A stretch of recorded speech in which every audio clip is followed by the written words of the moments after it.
Not long ago, ships carrying Ukrainian grain to global markets were a regular sight sailing through Istanbul's Bosphorus waterway. But not anymore. With Russia's naval blockade of Ukraine, the world's fifth largest grain supplier, prices are hitting record levels, threatening turmoil.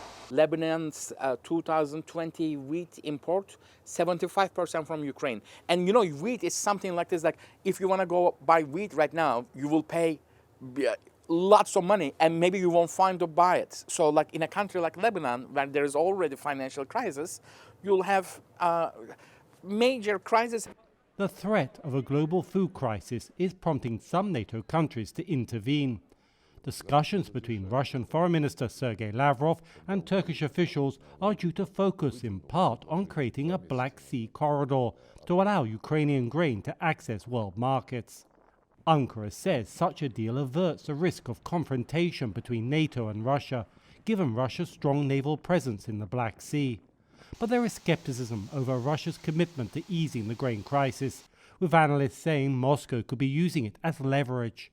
If Ukrainian grain remains trapped, analysts say Ankara will face growing pressure to give NATO warships access to the Black Sea through Istanbul's Bosphorus waterway, which Turkey administers under the International Montreux Convention.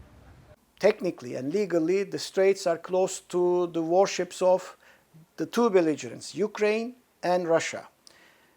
The others, Turkey has asked them kindly not to send any warships. So at one point, Turkey will be presented with a demand, either by NATO or by a NATO member, to send warships into the door. So, Turkey's options are really narrowing in the context of Russian-Ukrainian war.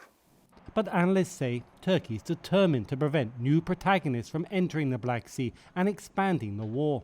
It also doesn't want to see escalation of the insecurity situation by bringing in new forces like the NATO forces to balance the Russian, because the calculation is that would inevitably create more dangerous situation for own Turkish security and also for the regional security. Ankara is well aware of how much Moscow wants to keep the Bosphorus close to NATO ships, giving Turkey powerful leverage over Russia. Dorian Jones of VOA News, Istanbul.